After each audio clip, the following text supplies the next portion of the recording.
ఈ రోజు ఉదయం కర్నూలు జిల్లా చిన్నటేకూరు వద్ద జరిగిన ఘోర రోడ్డు ప్రమాదం రాష్ట్రాన్ని కుదిపివేసింది. వివరాల్లోకి వెళ్తే హైదరాబాద్ నుంచి బెంగళూరు ప్రయాణిస్తున్న ప్రైవేట్ ట్రావెల్స్ బస్సు వీకావేరి బస్సు బైక్ను ఢీకొనడంతో ఇమీడియట్గా ట్యాంక్ పేలిపోయి దాదాపుగా బస్సులో 40 మంది ప్రయాణిస్తుంటే 25 మంది అక్కడికక్కడికి ప్రాణాలు కోల్పోయారు.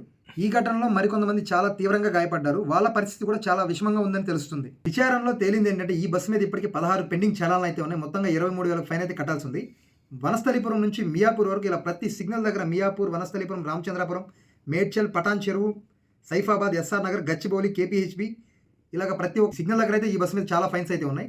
అది కూడా wrong side driving, dangerous driving, over speeding ఇలాంటి చాలా ఫైన్స్ అయితే ఈ బస్సు మీద ఇప్పటికీ ఉన్నట్లు తెలుస్తుంది. ఇప్పటి వరకు మనం చాలా యాక్సిడెంట్లు అయితే చూసాం. బస్సు గుద్దుకున్న సందర్భాల్లో కూడా ట్యాంక్ పేలిందని చెప్పి అయితే ఎప్పుడు న్యూస్ రాలేదు. అలాంటిది ఇప్పుడు ఫస్ట్ టైం మనం ఒక బైక్ను గుద్దితే ట్యాంక్ పేలిపోవడం అంటే నాకైతే అర్థం కావట్లేదు. నిజంగానే బైక్ను గుద్దిన తర్వాత ట్యాంక్ పేలిందా లేక ఇతర ఏదైనా లోపాల వల్ల బస్సు ట్యాంక్ పేలిపోయిందా అన్న విషయం మనకి స్పష్టత లేదు ఇప్పటి వరకు. ఇంత అద్భుతమైన సూపర్ కండిషన్లో ఉన్న బస్సును రోడ్డు మీద తిప్పుతున్నటువంటి వీకావేరి, వీటినన్నిటికీ పర్మిషన్స్ ఇస్తున్నటువంటి ఆర్టీఓ ప్రభుత్వానికి సెల్యూట్.